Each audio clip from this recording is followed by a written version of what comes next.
I can still taste the bitterness of cold coffee that night, the kind that clings to your throat when you're not just tired, you're humiliated. It was one of those family meetings at the Morgans. Pressed shirts, fake smiles, and a living room that smelled like polished wood and old expectations. My father Thomas stood near the fireplace swirling whiskey. He looked me straight in the eye and said it loud enough for everyone to hear. "You should be ashamed. Don't call that a career. It's filthy." No one spoke. The room froze except for Chloe, my sister, who smirked into her glass of pink gin. Mom looked down at her hands like they might offer her a way out.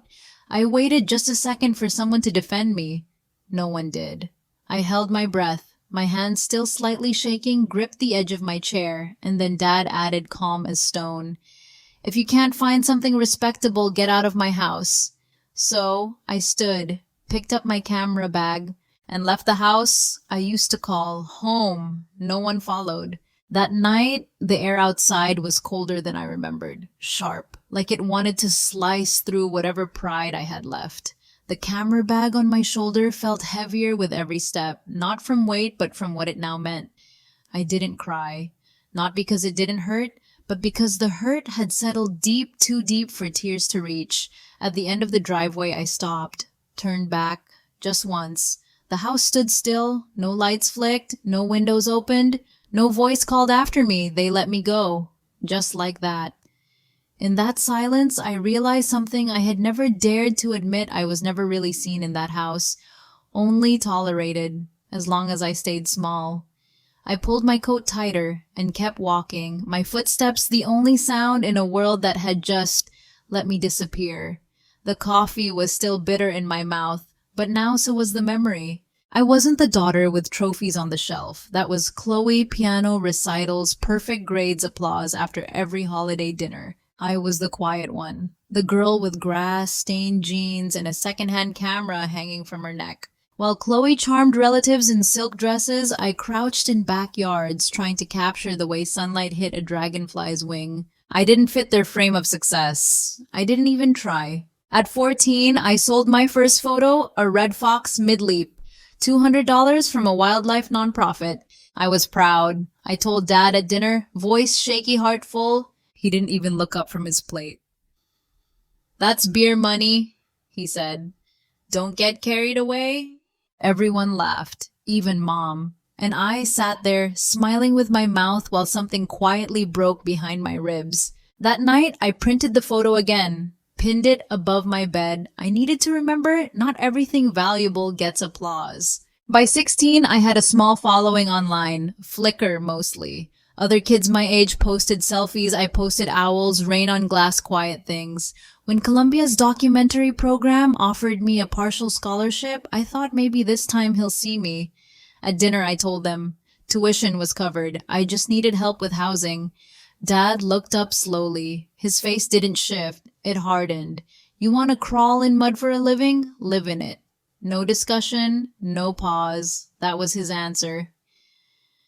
Mom reached for the salt. Chloe didn't say a word. I stared at my plate, cold chicken mashed, silence. That night, I packed my things. 19 years old, one suitcase, one dream, and a camera held together with tape. New York didn't welcome me, it just let me in, and for the first time, no one told me what I could or couldn't be. That silence felt different, like space, not absence. My first apartment in New York was barely a room. A mattress on the floor, one tall window with peeling paint, and a desk wedged beside the radiator.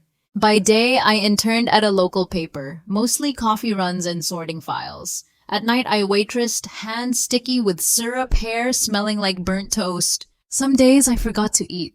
Others, I forgot why I came here at all. But every night before bed, I'd upload one photo. Just one. A squirrel on a fence, fog through alley lights, a stray cat yawning in a laundromat.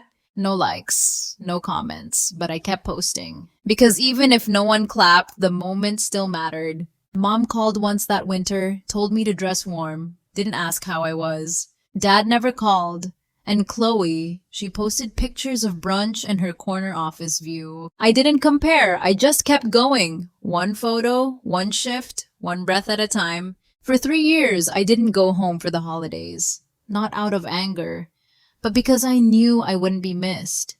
When I finally did return one Thanksgiving, I kept my camera in my bag. Didn't mention the small gallery that featured my work, didn't mention anything. Mom hugged me at the door, soft, quick. Dad barely nodded. Chloe raised her glass and said, still chasing squirrels, Grace. The room laughed. I smiled. That tight practice smile you use when you're trying not to vanish. Dinner was polite. Polished silverware, soft music, and stories about Chloe's promotion. I passed the cranberry sauce. Didn't mention that a travel blog had flown me to Costa Rica to photograph toucans at sunrise. I thought maybe if I stayed quiet, stayed pleasant, they'd finally see me. But in that house, success had one face, and it wasn't mine. The studio I rented wasn't much. Just white walls, a single lamp, and the smell of eucalyptus from the vet clinic next door. I volunteered there on weekends, walked dogs, cleaned crates, took photos when no one was watching. One afternoon, I caught a moment. A pit bull curled around a kitten, both asleep in a patch of sunlight. I posted it. No filters, no caption. 3 days later, the shelter called. Can we use this on our website? The photo spread faster than I expected. A grooming brand messaged me, then a pet food startup. No one promised money, but they saw me. And that was more than I'd had in years. It wasn't a breakthrough, it was a crack in the wall. I didn't tell my family, they wouldn't have understood. But I started to feel it, a shift. Small, but real. Maybe I wasn't chasing squirrels, maybe I was chasing light. From that photo came more. Small brands, blog features, requests to shoot for pet rescues and eco startups. I didn't have an agent, no fancy gear, just steady hands, a patient eye, and people kind enough to pass my name along. I said yes to everything. Shot products on rooftops, animals in backyards, portraits in makeshift tents at local fairs. Most months, I barely broke even, but I felt like I was building something quiet, honest, my own. I launched a YouTube channel, Untamed Light.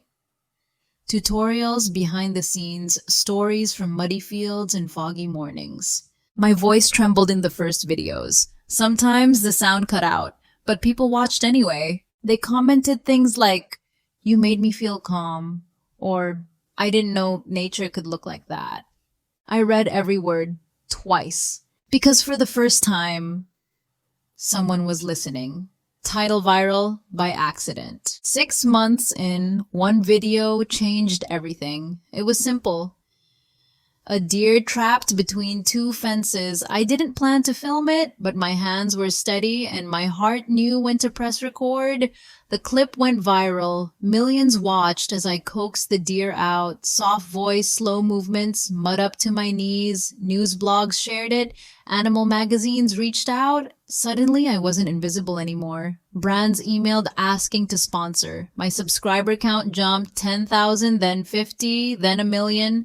I still lived in the same place. Same coffee maker, same mattress on the floor, but the inbox told a new story. People were paying attention, not because I chased fame, but because I chased truth. I didn't post a celebration, didn't call home, just brewed tea and edited my next video because I knew success was louder when spoken in silence.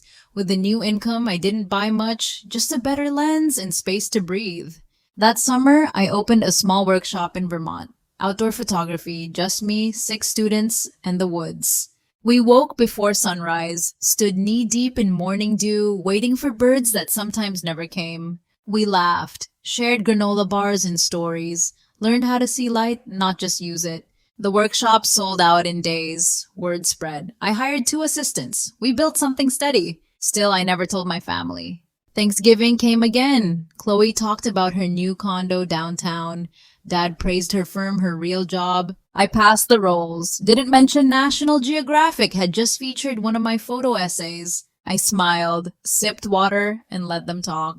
Because by now, I knew some people only see you when they need to clap. That winter, Mom sent the message. Family meeting this Sunday. Big announcement. Everyone's expected. I hesitated, but something in me still hoped, still wanted to be seen. I brought a gift, a framed photo I took in Tanzania, a lioness mid-leap. Amber eyes catching the last light of day, I thought maybe if they saw what I saw, they'd understand. The house hadn't changed. White pillars, symmetrical hedges, cold. Chloe was already there, nails fresh, sipping something pink, confidence wrapped around her like perfume. Dad stood by the fireplace, a glass in hand, looking like he was about to sell the room something. Mom adjusted the cheese board as if placement could fix what was broken. I held the photo in my lap, still wrapped, still hoping. The room buzzed with shallow greetings, but no one asked how I was, not even once. Dad cleared his throat. Loud, like he was announcing a company merger. We're proud to share some exciting news, he said. Chloe is launching her own real estate development firm. Applause followed. Polite, predictable. Everyone clapped, except me. Then he added, to support this new chapter, we'll be transferring a substantial investment from the family account into her venture. I looked around. No one glanced my way, not even Mom. I raised my hand slightly, like a schoolgirl asking permission to exist. Dad narrowed his eyes. Yes, Grace, I asked quietly. Will any of that support extend to me? His smile disappeared. Fast. You, he scoffed. You chose your path, mud bugs, barking dogs. That's not a business. That's a hobby. Filthy at best. The room stilled. His words hung there, sharp and final, and in that moment I realized they had never stopped choosing her. I didn't speak right away, just reached down, unwrapped the photo slowly. The lioness, mid-leap, golden light in her eyes. I held it out to him, my hand steady, but my heart wasn't. This is being featured in next month's National Geographic, I said. I thought, maybe you'd want to hang it in your office. He didn't take it, didn't even look. His voice came cold. Take that out of my house. And while you're at it, pack your things. I want you gone tonight. I blinked. Not from shock, from confirmation. Are you serious? Deadly. Mom said nothing. Chloe sipped her drink like this was routine. I stood. Again. Same bag, same silence. But this time, it felt final. I walked upstairs, each step heavier than the one before, not from the weight of what I carried, but what I was leaving behind. My room was almost empty. A few books, a sweater, a shoebox of old prints. I packed slowly, not out of sadness, out of something colder, something settled. Before heading down, I took the lioness photo, set it gently on the entryway table. I didn't write a note, didn't leave a message, just the image. She didn't need words, she was enough. The front door closed behind me, not with a slam, but a click. The kind of sound that tells you something is over. I walked into the cold night air, no goodbyes, no regrets, and this time I wasn't hoping anyone would follow. The train back to Vermont was almost empty, just me. A half-lit car and the soft clatter of steel on steel. I sat by the window, knees pulled close, forehead against the glass. Outside, the world blurred bare trees, snow miles of silence. My phone buzzed once. Then again. I didn't check. I didn't want apologies. Not 5 months too late. I wasn't angry, not anymore. What I felt was older than anger. Something like resignation, something like clarity. The hurt didn't sting, it settled. Low, deep. Back at my apartment, I didn't unpack. I walked straight into the dark room, flipped on the red light, let the shadows settle, let the stillness hold me. For once, I wasn't trying to prove anything. I was just there. In that red-lit room, I felt something I hadn't in weeks. Safe. Not seen, not judged, just safe. I reached for the photo I'd been avoiding. An owl in flight wings stretched wide, blurred trees behind her. I let the print soak. Watched it rise from darkness bit by bit. It dried slowly on the line like truth surfacing. The next morning, I went back to work. The fall workshop had started. 6 students in puffy coats wading through forest dew at 6 a.m. We waited for birds that didn't show, laughed at frozen fingers, talked about light and silence and how to see with more than just your eyes. At night, I edited footage, replied to comments, posted tutorials. Sponsorship emails trickled in, even one from a camera brand. I didn't tell anyone, especially not them, because peace I'd learned was louder when kept quiet. Weeks passed, no calls, no messages, not even a passive-aggressive text from Mom, the kind that pretended not to hurt. but always did. I started sleeping better, waking up without heaviness, cooking meals for one, and finally tasting them. One night I stood by the window with a glass of wine in hand. Snow was falling, soft, slow, like the world was being erased gently. I whispered to myself, this peace, it's expensive, but it's worth every cent. Then I turned off my phone, not out of spite, but because I was done waiting for approval, for permission, for someone to clap for a life they never wanted to understand. That night, I sliced a small cake, chocolate ganache, bought it for myself, no occasion, just because. And for the first time, I smiled between bites, because no one else had to. It was a Tuesday. I'd just finished filming a segment, Winter Wildlife Tracking in fresh snow. My gloves were still damp, cider simmering on the stove, then my phone buzzed. Once, twice. I glanced at the screen. Thomas Morgan. My breath caught. I let it ring, almost let it die. Then I answered, against my better judgment, against everything I had promised myself. Grace, he said. No hello, just my name.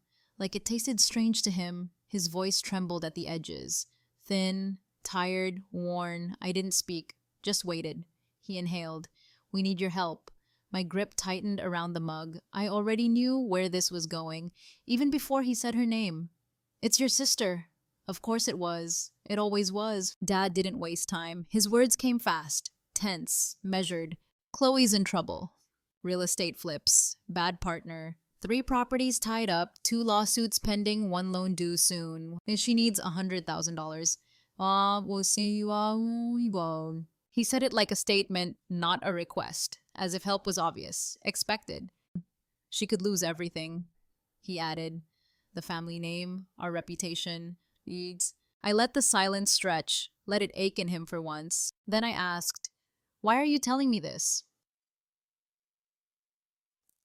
He hesitated, then said, because you're doing well. We've seen your channel, the studio, your videos. You've made something for yourself. We're proud. That word, proud, so late, so hollow. I almost laughed, almost, because 5 months ago I was filthy, and now I was useful.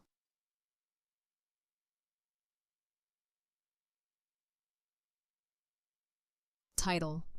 No is a sentence. I took a breath, slow, heavy, then said what needed saying. You called my work filthy. You threw me out of your house. Silence, on his end, but not mine. Now I'm suddenly a daughter again because I have something you need. His voice sharpened, old impatience slipping through. Don't be like this, Grace. Chloe's your sister.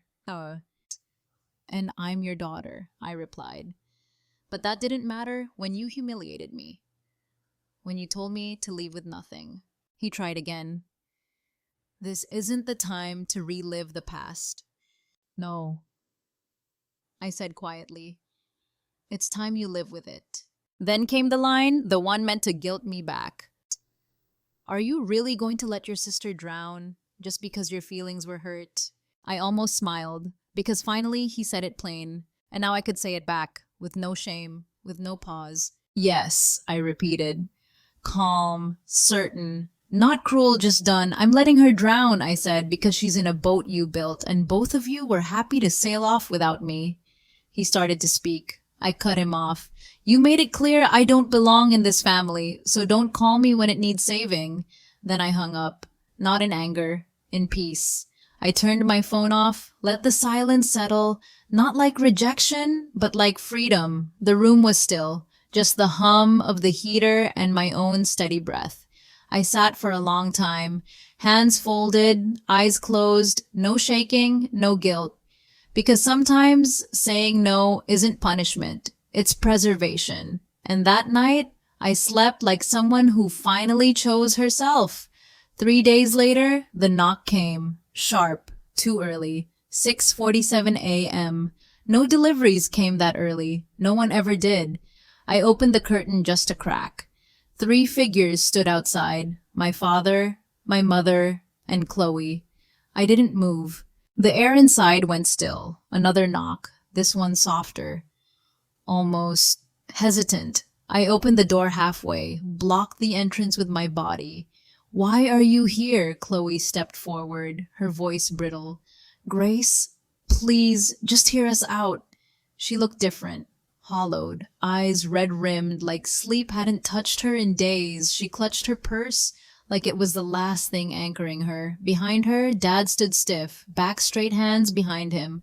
Mom's face was pale, like everything inside had already been said, and none of it worked. I didn't step back, didn't invite them in. They came for mercy, but I had none to give. Mom spoke first. Her voice cracked. We're desperate. Your sister is being sued. The banks want their money. I nodded. Flat. Unmoved. I heard. Chloe wiped her nose, tried to sound strong, failed. I messed up. Okay, I didn't think it would fall apart this fast. I thought I could handle it. I raised an eyebrow. Cold, clear, like how you thought you could handle mocking me. Every holiday for 10 years, she flinched, didn't answer. Every joke, every smirk, every time you rolled your eyes at what I do. You meant all of it. Dad stepped forward, his voice firmer now. Grace, enough. This isn't about past offenses. This is about family. You don't abandon blood. I looked him in the eye, quiet, steady. You did. You abandoned me, I said, in front of everyone, and kicked me out for choosing a path you didn't respect. Dad's jaw tightened, but he didn't argue because he couldn't. And then now, I added, you're on my doorstep because your golden daughter failed. Chloe's voice broke. I'm still your sister. And I'm sorry. The words hung in the air, thin, trembling, almost enough. But then I remembered that living room, that moment, me holding out a framed lioness, hope wrapped in brown paper, her sipping a cocktail, Dad's voice cutting the air. Take that out of my house. No one stopped it. No one softened it. I looked at Chloe, at the tears, the regret, the sudden need, and I said the truth I had carried for too long. I forgave you all a long time ago. But forgiveness doesn't mean rescue. Chloe's lip trembled, her voice small. You have the money. This wouldn't even dent your income. I nodded, slow, measured, and that's exactly why I'm not giving it to you. She blinked, confused, wounded, because to you, I continued, I'm not a sister. I'm a checkbook. Mom whispered, you're our daughter. I looked at her, eyes steady, heart quiet, only when it's convenient. Outside, the morning wind picked up. Leaves scraped across the porch like old paper. They all stood there, cold, desperate, wrapped in a silence they used to hand to me. Tears burned at the edges of my eyes, but I didn't let them fall. I wish things were different, I said, but they're not. Then I stepped back, voice calm, final. If you're looking for a savior, ask the daughter you chose. And I closed the door. I didn't collapse, didn't scream or sob. I boiled water, poured tea, stood by the window as their car disappeared down the snowy road. No joy, no anger, just quiet, the kind that settles deep. Not like loneliness, like relief. I didn't think they'd come back. Not again. Not after that. But peace has a way of softening even old scars. And that morning, as steam rose from my mug, I realized this wasn't revenge. It wasn't cruelty. It was protection from the cycle that told me to shrink, to give, to be useful, always useful. But not anymore. They had made their choice. Now I had made mine. And for once, I didn't need anyone to understand it, just to respect it. 3 days passed, quiet, still. Then my inbox exploded. Subject line screamed, you abandoned your family, monster. Your sister deserved better. Hundreds of emails, strangers demanding answers, calling me cold, calling me cruel. I opened Instagram. Beneath a photo of a rescued fox, dozens of comments. Hope the fox knows you're heartless. Fake nature girl. You help animals, but not your own blood. Confused. I clicked a message from a former student. Attached was a screenshot. Chloe's post, public, shared across Facebook, LinkedIn, Reddit, hashtags, photos, a caption dressed in sorrow. My sister refused to help. We begged, we cried, she shut the door. I still love her, but I don't know who she is anymore. She didn't just tell the truth, she rewrote it and handed me the villain's mask. It didn't stop at comments. It never does. One sponsor paused our contract. Another backed out completely. Due to recent reputational concerns, 3 clients canceled their winter sessions. No apologies, just empty slots on the calendar. Laura, my assistant, noticed first. She knocked gently on my door. "Everything okay?" I nodded, lied, then went back to editing like nothing cracked. But inside something had. I wasn't just being misunderstood. I was being dismantled. Not by truth, but by a version of it wrapped in sentiment and posted for sympathy. Every word Chloe wrote was designed to sound gentle. But the damage wasn't. This wasn't grief. This was strategy. And I realized she didn't need me to help. She needed someone to blame. And this time, she chose me all over again. That night, I met David, my lawyer, at a quiet cafe. He brought his laptop and a silence I didn't have to fill. He scrolled through screenshots, comments, Chloe's post, revenue graphs showing the dip. We sat without speaking for nearly 30 minutes. Finally, he looked up. "This is defamation, Grace. Clear, documented, damaging." I didn't answer. I just watched snow gather on the window glass. "You don't have to sue," he said, "but you have every legal right to." My hands rested on the table. "Still, she's my sister," I whispered. He leaned in, calm but firm. "She was until she made you a target to save herself." I looked away and saw her clearly for the first time. Not hurt, not lost, calculated. She hadn't just betrayed me. She had weaponized the story and made sure the world aimed it at my name. Outside, the street was quiet. Snow softened every edge. But inside me, a line was hardening. I remembered Chloe's smirk at the family meeting, the way she sipped her drink while I was erased. I remembered her silence when Dad kicked me out. Not one word, not one glance, and now, after rewriting the story, she wanted the world's pity and my ruin. This wasn't hurt. It was control, a final attempt to remind me where I belonged. But I didn't belong there anymore. I looked David in the eye, voice low, even. "Draft the lawsuit." He didn't smile, didn't flinch, just nodded. "We'll file on Monday." And for the first time in months, I breathed not easily, but without apology. 6 weeks later, we stood before a judge. No drama, no shouting, just fluorescent lights, polished floors, and chairs too stiff for comfort. Chloe sat across from me. Navy suit, hair pulled tight, eyes locked on the desk like it might offer her an exit. I didn't look at her much. I didn't need to. David spoke clearly, presented everything. Chloe's posts, the screenshots, the canceled contracts, the drop in revenue, the messages, the damage. He didn't exaggerate. He didn't need to. The numbers spoke. Her lawyer called it emotional expression, a personal plea, but the court didn't care about tone, only impact. And mine was real, measured, costly. When the ruling came, it was quiet, almost cold, but it felt like justice.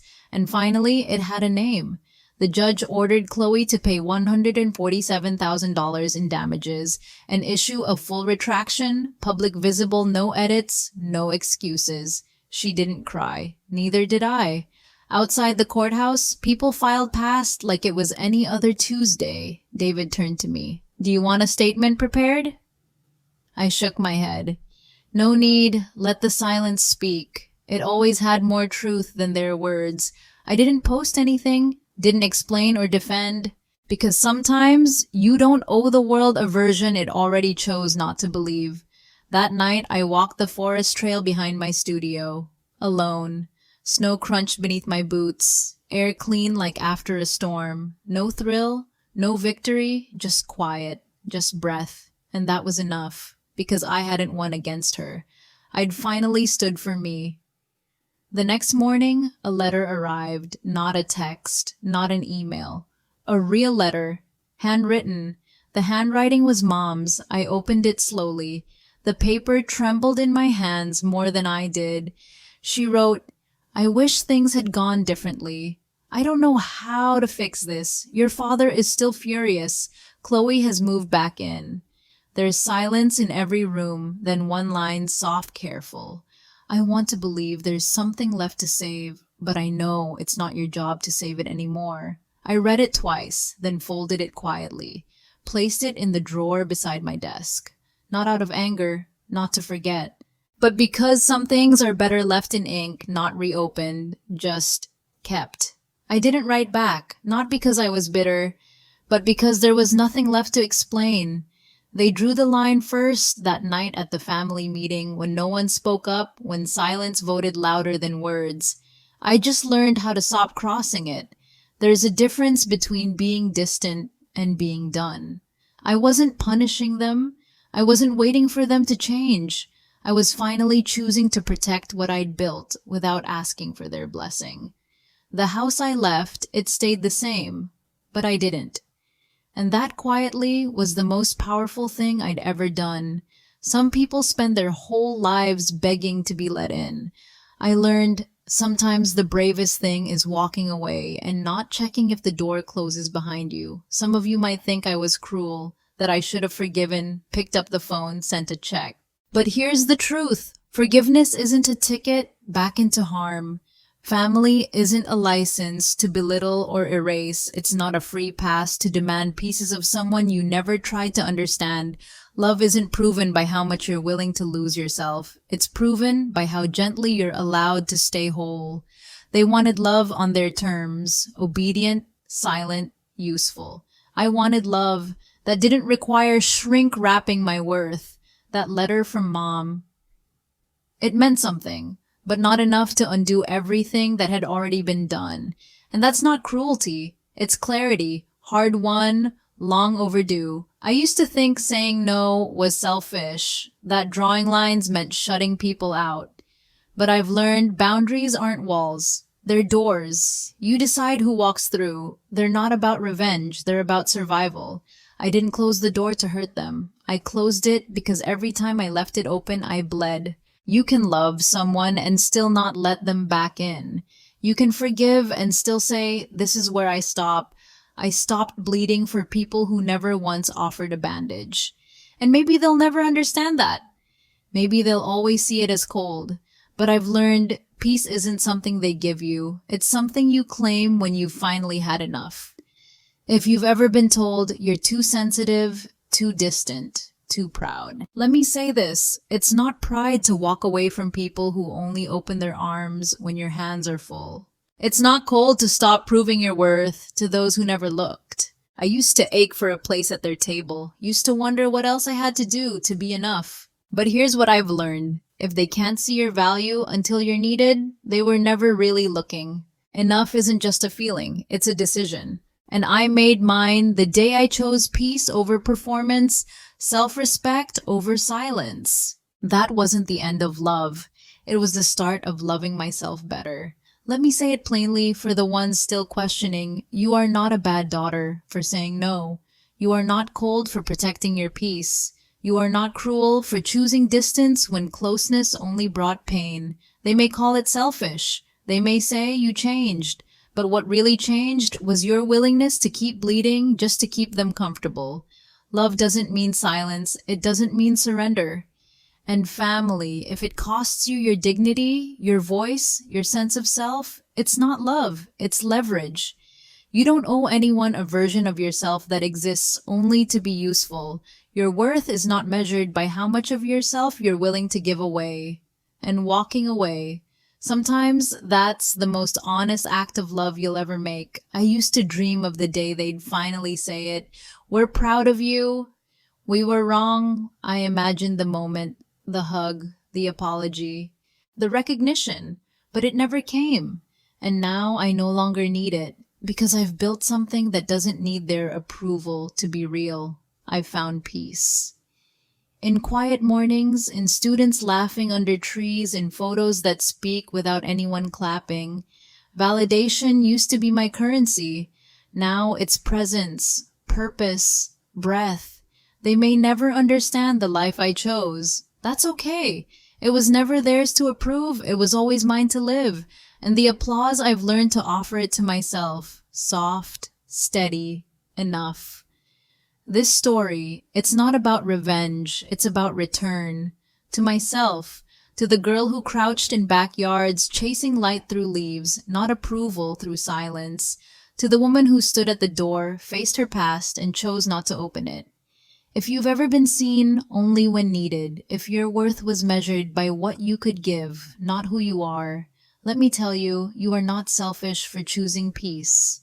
You are not broken for walking away. You are not a villain for closing the door that always took more than it gave. Sometimes the strongest thing you'll ever do is nothing. No explaining, no defending, just not going back. Because healing doesn't always look like reunion. Sometimes it looks like a quiet room, a red light, a finished print drying on a line, and knowing, finally you are whole. If this story touched something in you, a memory, a boundary, a truth you've held quietly, I'd love to hear it. Share your thoughts in the comments. Your voice matters here. And if you'd like to walk with me through more stories like this, real, raw, and quietly powerful, hit subscribe. There's more light to chase and more truth to tell.